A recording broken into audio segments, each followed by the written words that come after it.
सर्वप्रथम सर्वांना माझा नमस्कार. आज आपण वाढ आणि विकास हा टॉपिक पाहूयात. वाढ आणि विकास या टॉपिकवर कमीत कमी 2 प्रश्न असतातच दरवर्षी, आणि दोन्ही प्रश्न आपण जर कन्सेप्ट समजून घेतला तर आपण दोन्ही प्रश्न बरोबर सोडवू शकतो. त्यामुळे आपण हा टॉपिक शिकत असताना आपल्या घरच्या मुलांशी किंवा शेजारच्या मुलांशी कनेक्ट करायचा, रिलेट करायचा, ज्यामुळे आपल्याला बोरिंग वाटणार नाही. चला तर मग टॉपिकला सुरुवात करूयात. वाढ म्हणजे आपल्याला माहीत आहे, जेव्हा आपण आईच्या पोटात असतो तेव्हापासून आपल्या वाढ सुरुवात होते. तर एका ठराविक वयापर्यंत आपली वाढ होत असते.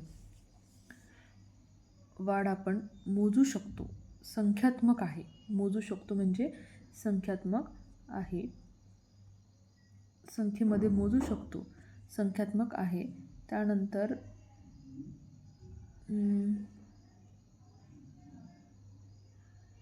एका विशिष्ट कालावधीपर्यंतच आपली वाढ होत असते.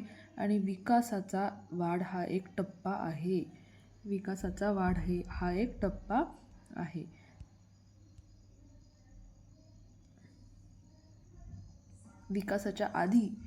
विकास सुरू होण्याच्या आधी आपली वाढ सुरू होत असते.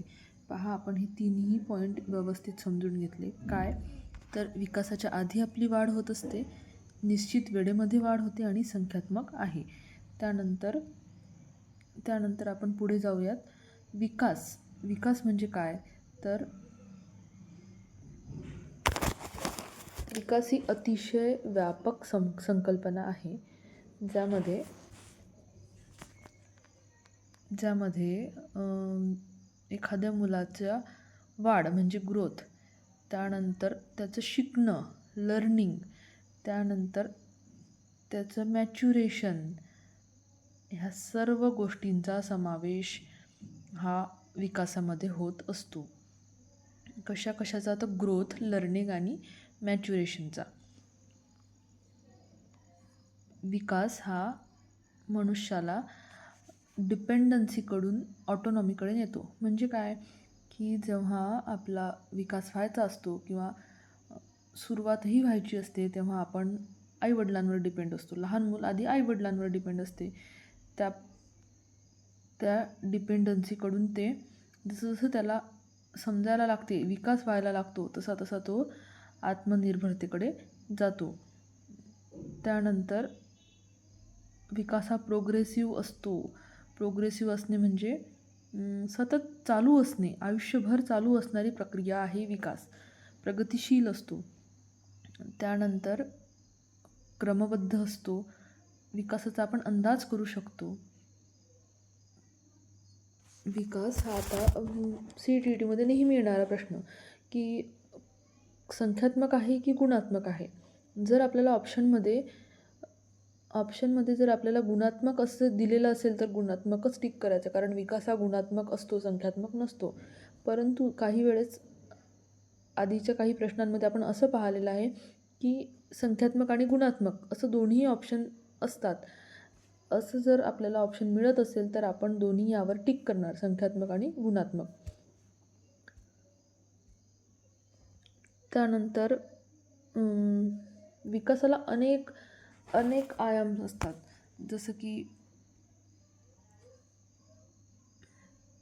सामाजिक, भावनिक, मानसिक असे अनेक आयाम हे विकासाला असतात. त्यामुळे विकास हा बहुआयामी आहे.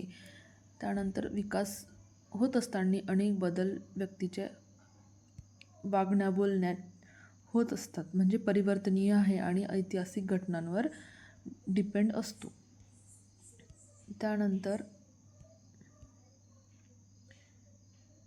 इथे आपण स्लाईडमध्ये बघूयात. Physical increase in size, height and weight म्हणजेच आपलं ग्रोथ, म्हणजे शारीरिक वाढ कशाची तर हाईट, वेट आणि साईज वाढणे या गोष्टीला आपण ग्रोथ म्हणू. आणि जेव्हा आपण स्किल शिकतो तेव्हा त्या गोष्टीला आपण स्किल्स, ॲबिलिटी, इमोशनल, सोशल आणि कॉग्नेटिव्ह मॅच्युरिटी म्हणजे आपल्यात कौशल्य आत्मसात करतो, क्षमता निर्माण होतात. त्यानंतर आपण इमोशनल, भावनिकदृष्ट्या आणि सामाजिकदृष्ट्या जेव्हा आपण मॅच्युअर बनतो तेव्हा आपला विकास झालेला असतो.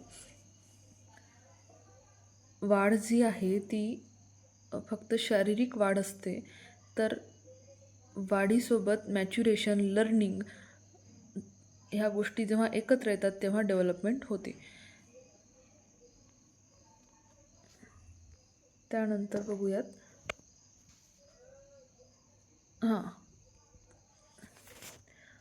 वाढ मगाशी सांगितल्याप्रमाणे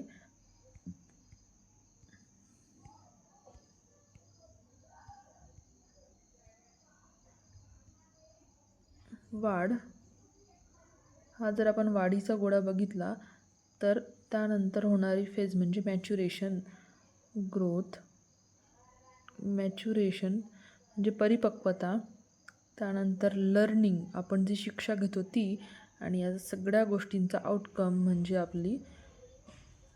आपली विकास म्हणजे आपला डेव्हलपमेंट.